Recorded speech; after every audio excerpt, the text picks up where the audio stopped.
మోసపూరిత హామీలు ఇచ్చి అధికారంలోకి వచ్చిన కాంగ్రెస్ పార్టీ ఇచ్చిన హామీలు నెరవేర్చడంలో పూర్తిగా విఫలమైందని బీఆర్ఎస్ జిల్లా అధ్యక్షురాలు పద్మా దేవేందర్ రెడ్డి అన్నారు. మెదక్ జిల్లా వెల్దుర్తి మండల కేంద్రంలో ఎమ్మెల్యే సునీత లక్ష్మారెడ్డితో కలిసి బీఆర్ఎస్ ముఖ్య కార్యకర్తల సమావేశం నిర్వహించారు. ఈ సందర్భంగా ఏర్పాటు చేసిన మీడియా సమావేశంలో వారు మాట్లాడుతూ తెలంగాణ ప్రభుత్వం రైతులకు ఇచ్చిన హామీలు నెరవేర్చడంలో విఫలమైందన్నారు.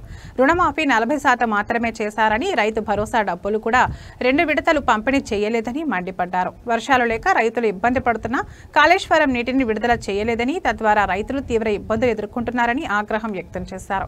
ప్రజలకు ఇచ్చిన హామీలు నెరవేర్చే వరకు ప్రభుత్వంపై పోరాటం చేర్చామని హెచ్చరించారు. ఈ కార్యక్రమంలో జిల్లా టీఆర్ఎస్ పార్టీ అధ్యక్షురాలు పద్మా దేవేందర్ రెడ్డి, స్థానిక ఎమ్మెల్యే సునీత లక్ష్మారెడ్డి, మాజీ ఎమ్మెల్సీ సుభాష్ రెడ్డి, మాజీ జిల్లా గ్రంథాలయ చైర్మన్ చంద్రగౌడ్, మాజీ జడ్పీ చైర్పర్సన్ హేమలత, శేఖర్ గౌడ్, జిల్లాలోని అన్ని మండలాల నాయకులు, ప్రజాప్రతినిధులు తదితరులు పాల్గొన్నారు.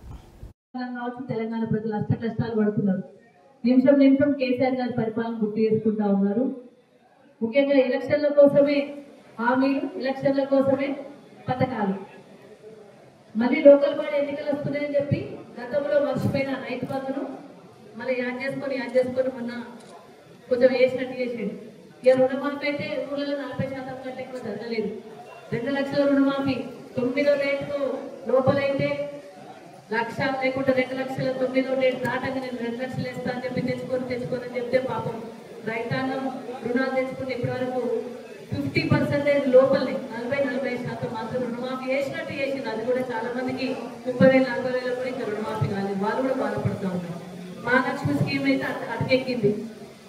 ఇక పెన్షన్ వాళ్ళు అయితే మా పెద్ద మనుషులు ఈ రోజు ఇంకెప్పుడు ఇస్తారు.